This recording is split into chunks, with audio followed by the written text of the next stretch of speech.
The wind whispered through the pines, carrying with it the faintest scent of snow. The late afternoon sun hung low in the sky, casting long, skeletal shadows across the trail. Lily adjusted her scarf, pulling it tighter against the creeping chill as her son, Max, skipped ahead. His small boots crunched against the packed snow, leaving erratic trails behind him. "Stay close, Max," she called, her voice sharp enough to carry but not quite stern. He turned and grinned at her, his cheeks flushed from the cold. The oversized blue jacket he wore made him look smaller than his 6 years, his frame swallowed by its thick, padded fabric. "I'm just here, Mommy," he chirped, turning back to his path. He bent to scoop up a handful of snow, hurling it aimlessly into the air. The powdery flakes scattered like ashes, briefly catching the fading light. Lily smiled despite herself, but unease lingered at the edge of her mind. It wasn't the cold. She was used to that, having spent her entire life in the isolated mountain village of Weathercliff. It wasn't even the woods, though they stretched deep and endless, their secrets buried beneath layers of frost and time. It was something less tangible, a feeling she couldn't quite name. The trees seemed darker today, their spindly branches clawing at the sky. The air carried a heaviness that didn't belong. It pressed against her chest, made her breath hitch when she wasn't paying attention. The villagers had warned her not to stray too far this time of year, when the snow came fast and the nights came faster. But she had ignored them. She always ignored them. "Max," she called again, her voice sharper this time. He was veering too far ahead, his small figure bobbing down the trail. "Don't go out of sight, okay?" "Okay," he sang back, but the words felt thin, carried away almost instantly by a gust of wind. Lily quickened her pace, her boots crunching over the icy ground. The trail beneath her was familiar. She'd walked it hundreds of times, its gentle loop winding through the woods and circling back to their cabin. But today it felt different. The usual stillness of the forest had been replaced by an unnatural quiet, the kind that settled in before a storm. Even the birds were silent, their usual chatter replaced by the faint groan of the trees swaying in the wind. "Max," she called again, this time louder. Her voice echoed, bouncing off the trees. No response. Her heart tightened. "Max, answer me. I'm here." His voice rang out from somewhere up ahead, muffled by the dense underbrush. But something about it sounded wrong, thin, fragile. "Wait there," she shouted, her pace quickening. She could just make out his small silhouette between the trees, his blue jacket standing out against the snow. The wind shifted suddenly, rising with a low, guttural moan that seemed to vibrate through the air. It hit her with enough force to make her stumble, icy fingers clawing at her exposed skin. Snowflakes began to fall. Not the soft, lazy flakes of the morning, but sharp, fast shards that stung as they landed on her cheeks. "Max, we need to go back," Lily shouted, but her voice was swallowed by the wind. The storm came faster than she could comprehend. The sky, painted moments ago in soft pinks and golds, turned an ominous slate gray, blotting out the sun. The wind roared now, screaming through the trees with a ferocity that made them groan and creak. Snow fell in blinding sheets, turning the world into a swirling white void. "Max!" Her scream was frantic now, her pulse pounding in her ears. She could barely see a foot in front of her, the trail erased by the storm. "Max, where are you?" "Mommy!" His voice came again, distant and wavering, like it was coming from underwater. She turned toward the sound, her breath hitching. "Max, stay where you are. Don't move." The snow was up to her knees now, each step a struggle as she pushed forward. Her arms flailed in the whiteout, grasping at empty air. She couldn't hear him anymore. The wind roared louder, carrying with it a sound she couldn't place. A low, resonant hum that made her stomach twist. Her footing gave out, and she fell hard, her knees slamming into the icy ground. Pain shot through her legs, but she barely noticed. She clawed her way forward, the icy wind biting at her face and hands. "Max!" she screamed again, but her voice cracked, lost to the chaos. And then, faintly, she heard him again. "Mommy!" The sound was impossibly far now, fading with every passing second. Panic clawed at her chest, raw and suffocating. She stumbled to her feet, her vision narrowing as the world spun. The storm battered her from all sides, snow pelting her face and freezing her tears as she staggered forward. "Max, answer me!" she screamed. Her voice sounded strange, high-pitched and wild, like it belonged to someone else. She thought she saw movement ahead, a flash of blue, small and fast, darting between the trees. She lunged toward it, her boots slipping and sliding on the icy ground. "Max!" she sobbed, her desperation choking her. But when she reached the spot, there was nothing, just snow. Endless, suffocating snow. Her legs gave out again, and she crumpled to the ground, her breaths coming in short, ragged gasps. The cold seeped into her bones, numbing her fingers, her toes, her face. The storm was relentless now, a deafening cacophony of wind and ice that drowned out everything else. She screamed his name one last time, her voice breaking, but there was no answer, only the storm, and somewhere, carried on the howling wind, came a faint, mournful whisper. "Gone." When Lily woke, she was in her bed, her entire body wrapped in blankets so tight it hurt to breathe. Her lips were cracked, her face raw, and her hands stung with a deep, pulsing ache. The first thing she noticed was the faint smell of smoke, probably from the wood stove downstairs. The second was the voice, low and murmured, of her neighbor, Mr. Thorne. "She's lucky to be alive," he said. "How far did you find her from the house?" Another voice asked. "Anna, the midwife who lived down the hill." "Not far. She must have collapsed on her way back." Thorne's voice was gruff. "If she'd been out there another hour, we'd be planning her funeral." "Max." Lily bolted upright, the room spinning as pain shot through her head. "Max!" she croaked, her voice hoarse and broken. Anna was at her side instantly, her warm hands pressing Lily back down. "Lily, shoo. You need to rest."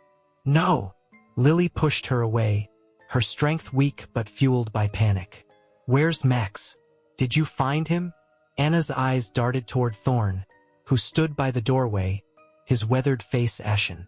The silence hung in the air like a guillotine. "We didn't," Thorne said finally. "We're still looking, but the storm, it hasn't stopped yet." The words gutted her. She threw off the blankets, her feet hitting the cold wooden floor.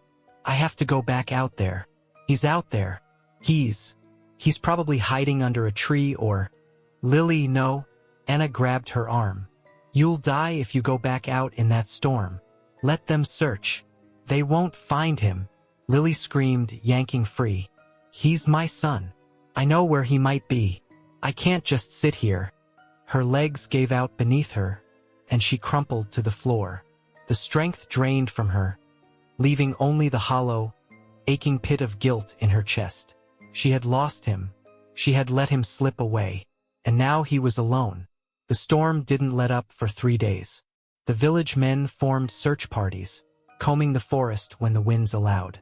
They found no sign of Max, no footprints, no scraps of his blue jacket, nothing. By the 4th day, the rescue effort had dwindled to a handful of volunteers. By the 5th, even they stopped.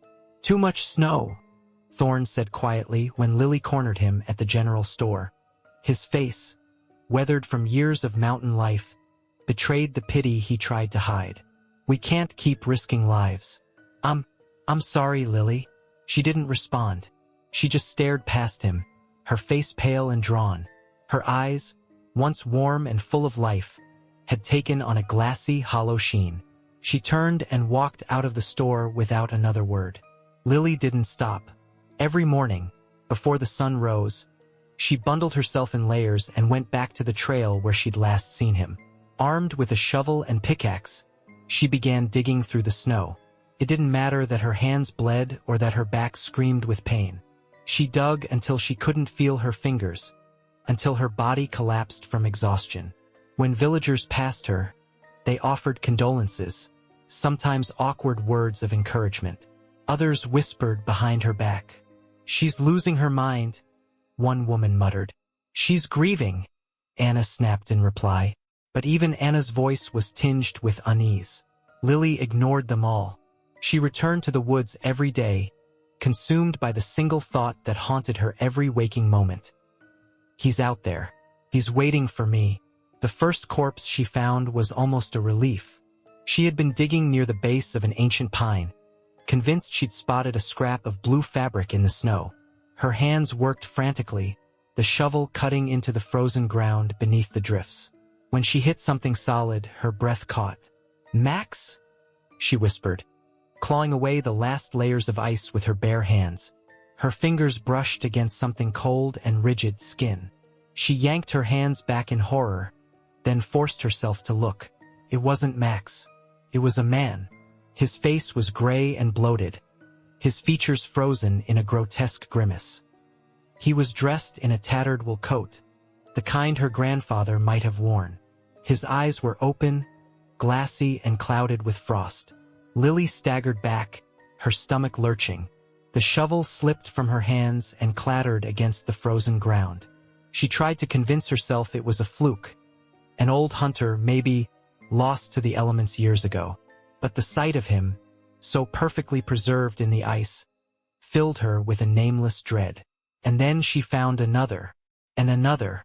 The second body surfaced 3 days later, buried beneath a shallow drift near the creek. Lily had been digging with trembling hands, too numb with exhaustion to notice the growing darkness around her. When her shovel struck something solid, she didn't pause to think. She clawed through the snow and uncovered the frozen face of a woman. Her head was twisted unnaturally, her neck bent at an impossible angle. Her eyes, open and milky, seemed to stare straight through Lily. The woman's dress was thin and old-fashioned, something from decades ago. Snow had seeped into the fabric, stiffening it into icy folds that clung to her skeletal frame. Lily stumbled back, the taste of bile rising in her throat. Her hands wouldn't stop shaking as she backed away, slipping on the slick snow. She felt the familiar pull of grief, of despair. But now there was something else, something darker. The bodies weren't accidents. She wanted to run, to retreat to the safety of her cabin, but her legs betrayed her. Instead, she knelt down and began digging again. She didn't know what compelled her, curiosity, madness, or some primal instinct to know. Her shovel bit into the ground over and over, her breath coming in ragged bursts. By the time she struck the third body, the moon had risen, casting the forest in ghostly light. This one was a child, a girl no older than 10. Her hair was frozen in brittle strands, her lips blue and cracked. Her arms were locked around a wooden doll, its paint faded and peeling. Lily couldn't scream. Her throat was tight, her lungs constricted by the cold and the weight of her discovery. She knelt there in the snow, staring at the girl's lifeless face, her mind racing with questions she didn't want answered. That night, Lily barely slept. She sat at the kitchen table, staring at the frost-covered window, her hands cradling a mug of untouched tea. She didn't light the lamps, preferring the dark. The flickering shadows from the firewood's glow painted the walls in unsettling shapes, feeding the gnawing anxiety in her chest. The bodies haunted her, each frozen face imprinted in her mind. They weren't new, she told herself. They must have been buried long ago, victims of some long-forgotten tragedy. An avalanche, perhaps, or a cruel winter storm. But why here? Why so many? She thought of Max, his small body lost somewhere in that endless expanse of snow. She had to keep looking. She couldn't stop, no matter what she found. The next morning, just as the sun crested the mountain peaks, there was a knock at the door. Lily flinched, the sound shattering the silence. She set her mug down with trembling hands and opened the door to find Anna standing on the porch, her expression a mix of pity and concern. "Lily," she said softly, "you need to stop. The snow's melting now. If there's anything to find, someone else will find it." Lily stared at her, unblinking. "They won't find him." Anna's lips pressed into a thin line.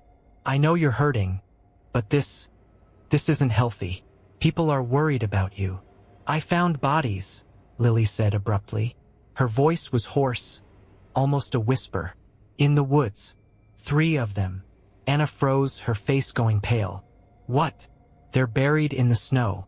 A man, a woman, and a little girl. They've been there a long time, but they're still whole. Like they were waiting. Lily? Anna hesitated, her voice faltering. There's no record of anything like that happening here. Are you sure? I know what I saw, Lily snapped, her voice sharp with frustration. She hated how Anna looked at her. Like she was fragile. Like she was broken. Come with me. I'll show you. Anna didn't follow her. She refused, making excuses about the cold, about her duties in the village. But Lily saw the truth in her eyes. Fear. And something else, recognition.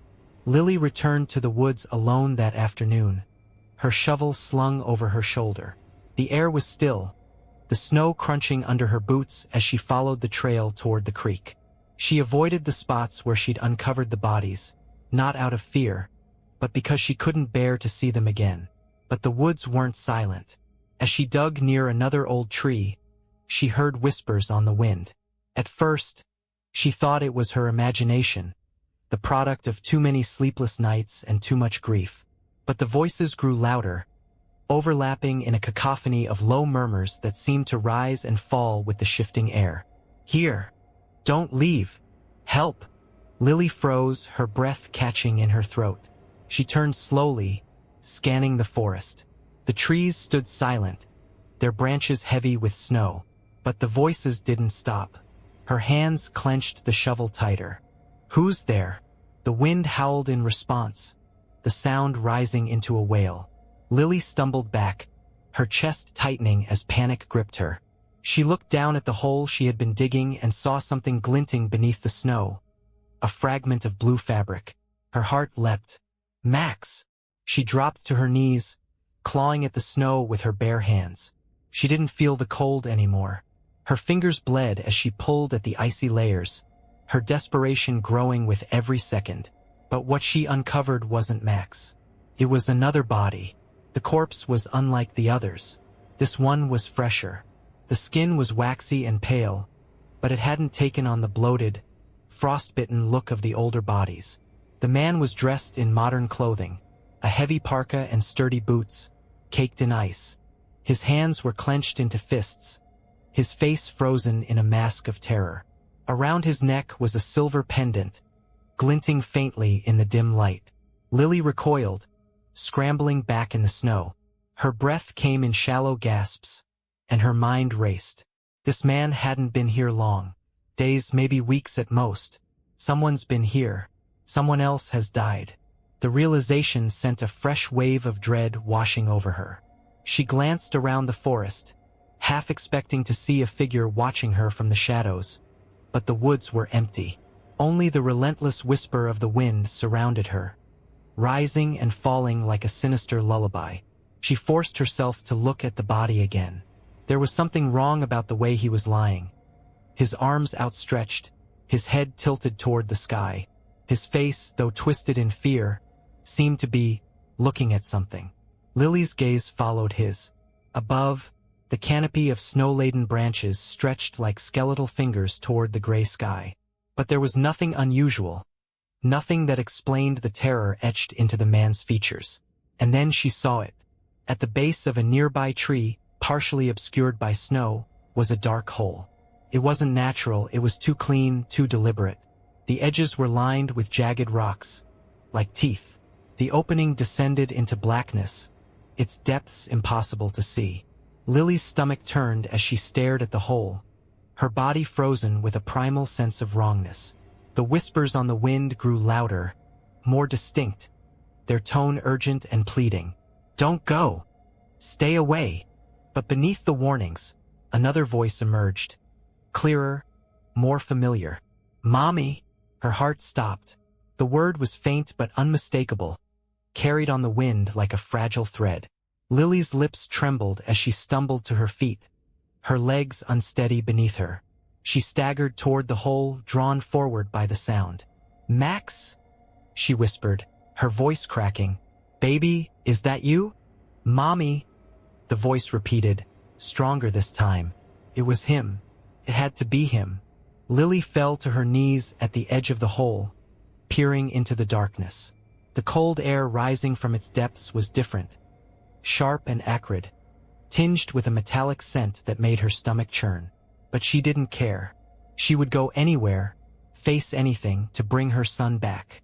She reached into the hole, her hand trembling as she called out again. Max, I'm here.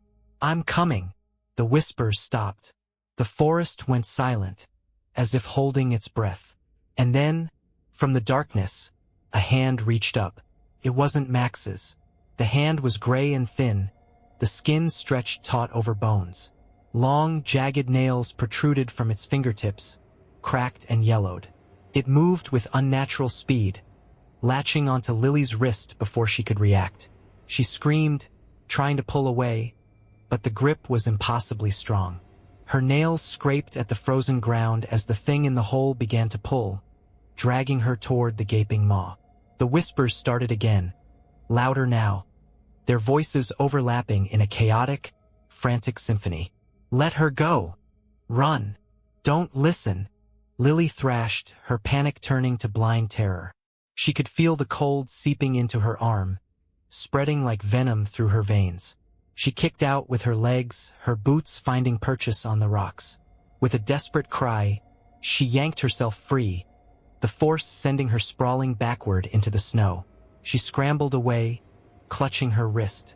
The skin where the hand had grabbed her was raw and red. The faint outline of its bony fingers burned into her flesh. She stared at the hole, her breath coming in ragged gasps. The hand didn't follow. It hovered at the edge of the darkness, its gnarled fingers twitching. And then, slowly, it retreated into the depths, disappearing from sight. But the whispers didn't stop. They grew louder, more insistent, the voices overlapping in a maddening cacophony. Lily clamped her hands over her ears, but it was no use. The words burrowed into her mind like claws. Don't dig. Don't stay. Don't let it out. Lily didn't return to the woods the next day. For the first time since Max's disappearance, she stayed in the cabin, curled up by the fire with a blanket wrapped around her shoulders. Her wrist throbbed, the mark left by the hand pulsing with an unnatural heat. She thought of the bodies she had found, the whispers, the hole, the way the forest had felt alive, watching her, waiting. By afternoon, the villagers began to stop by, curious about why she hadn't been seen on the trail. Anna was the first to arrive, her concern barely masked by a strained politeness. You didn't go out today, Anna said, easing herself into a chair across from Lily. That's good. Maybe you're starting to heal. Lily didn't respond. Her gaze was fixed on the fire, her thoughts a tangled mess of fear and guilt. Lily. Anna's tone softened, her voice hesitant. What exactly did you see out there? The bodies, are you sure they were real? Lily's head snapped toward her, her eyes narrowing. What are you asking? Anna hesitated, her hands fidgeting in her lap. It's just, Thorne mentioned something about old stories, things that happened here before we were born. What stories? Lily's voice was sharp, almost a snarl. Anna didn't meet her eyes. People used to go missing a long time ago. Hunters, travelers, children. They said something was taking them, dragging them into the woods. Into the hole, Lily whispered, her voice barely audible. Anna flinched, and the room fell into a suffocating silence. Anna's flinch didn't go unnoticed. Lily leaned forward, her voice cold and steady despite the rising storm of dread inside her. You knew there was something out there. Anna's lips tightened, and she wrung her hands as though trying to cleanse them of a stain. It's not what you think, she said quietly. It's just stories. Old wives' tales meant to scare kids into staying close to the village. Lily slammed her hand on the table, the sound reverberating through the room. Don't lie to me, Anna. You've seen the bodies. I'm not imagining this. Anna looked away, tears pooling in her eyes. I haven't seen them, but others have. Thorne, my father. They said people disappear, and when the snow melts, sometimes they find pieces. But the elders warned us not to disturb the ground. They said it awakens things that should stay buried. Things, Lily repeated, the word cutting like a knife. She thought of the hand, the cold, inhuman strength that had nearly dragged her into the abyss. She thought of the whispers, the voices that warned her even as they called to her. Anna nodded. They say the mountain takes what it's owed. A debt for the land. For survival. That's insane, Lily hissed. And you all just accept it? You do nothing? You let children. Her voice broke, and she covered her face with trembling hands. You let children die. Anna reached for her but stopped short. Her voice was barely above a whisper. We don't know how to stop it. It's been this way for generations. Lily stood abruptly, the chair scraping against the floor. No, I don't accept that. I'll find him. I'll find Max. And I'll stop whatever's out there. Anna rose too, her face pale. Lily, don't go back. Please. It's already taken so much from you. But Lily was already gathering her coat and gloves, her mind set. The forest was darker than usual that evening. The trees shrouded in shadows that seemed to move on their own. Lily followed the trail, the now familiar path toward the creek. But she didn't stop to dig. Her shovel remained strapped to her back as she marched toward the spot where she had found the hole. The whispers returned as she drew closer, faint at first but growing louder with every step. They no longer pleaded or warned, they beckoned. Come. Closer. Find him. When she reached the hole, she didn't hesitate. She knelt at its edge, staring into the blackness, her breath clouding in the freezing air. Max, she called, her voice steady. If you're in there, I'm coming for you. No answer. Just the wind and the faint metallic smell wafting from the depths. But then, she heard it. The faint sound of a child crying. It was him. She knew it in her bones. Gripping the rope she had brought, Lily anchored it to a nearby tree and lowered herself into the hole. The air grew colder with every inch she descended. The walls slick with ice and rock. The cries grew louder, echoing in the suffocating dark. I'm coming, baby, she whispered, her hands burning from the strain. Her feet touched solid ground at last. She flicked on her flashlight, the beam cutting through the black. The cave was larger than she expected, its walls glistening with frost. And there, at the far end, was Max. He stood in the shadows, his back to her, his small frame trembling. Max! She cried, running toward him. Relief flooded her as she dropped to her knees, pulling him into her arms. Oh, my baby! I've got you. I've got you. But he didn't hug her back. Max! She pulled away, shining the flashlight on his face. His skin was pale, his eyes wide and glassy. He opened his mouth to speak, but the voice that came out wasn't his. You shouldn't have come. Before Lily could react, the walls of the cave began to move. No, not the walls. Shadows peeled themselves from the rock, long skeletal shapes that crawled toward her on spindly limbs. Their eyes glowed faintly, reflecting the beam of her flashlight like predatory animals. Their mouths opened in unison, releasing the same whispering voices she had heard for weeks. Debt must be paid. Lily clutched Max to her chest, backing away as the figures closed in. You can't have him, she screamed. Take me instead. The shadows stopped, their heads tilting in eerie unison. For a moment, the cave was silent except for the sound of her ragged breathing. Then one of the figures stepped forward, its skeletal hand reaching out. Done. Lily woke at the edge of the forest, the morning sun blinding her. Her body ached, her clothes soaked through with melted snow. She sat up slowly, her head spinning. The memory of the cave of the shadows came flooding back, but when she looked around, there was no sign of it. No hole, no Max. She stumbled back to the village, her mind a haze of grief and confusion. The villagers watched her approach, their faces a mix of pity and unease. Anna met her at the edge of the square, her expression somber. Lily, she said softly, it's over. Let it go. But Lily couldn't let it go. She knew the truth even if no one else would say it. The mountain had taken what it was owed, and she had paid the price. The villagers never spoke of Lily again.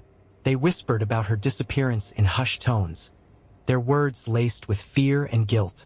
Some claimed to have seen her wandering the forest at night, her silhouette moving between the trees, always heading toward the place where Max had been lost. Others said the mountain had finally claimed her, adding her to its collection of frozen souls. But Anna knew better. Late one evening, as she closed her curtains against the howling wind, she spotted a figure standing at the edge of the village. It was Lily, her hair wild and streaked with frost, her eyes distant and glassy. In her arms she carried a child, a small boy in a blue jacket. Anna's breath caught, her heart pounding as she rushed to the door. But when she stepped outside, the figure was gone. Only the wind remained, carrying with it faint whispers that sent chills racing down her spine. In the months that followed, the snow began to melt, revealing patches of earth that had been hidden for years. Thorn and the other villagers avoided the forest, but hunters passing through spoke of strange sights. Bones protruding from the thawing ground, tattered clothing clinging to skeletal remains. They found no answers, only more questions. And still, the mountain loomed above them, silent and unmoving, its secrets buried deep beneath the ice. Lily was never seen again, but on certain nights, when the wind was just right, the villagers swore they could hear her voice echoing through the trees. A soft, mournful cry. "Max, I'm here. Mommy's here. The mountain always takes, and it never gives back."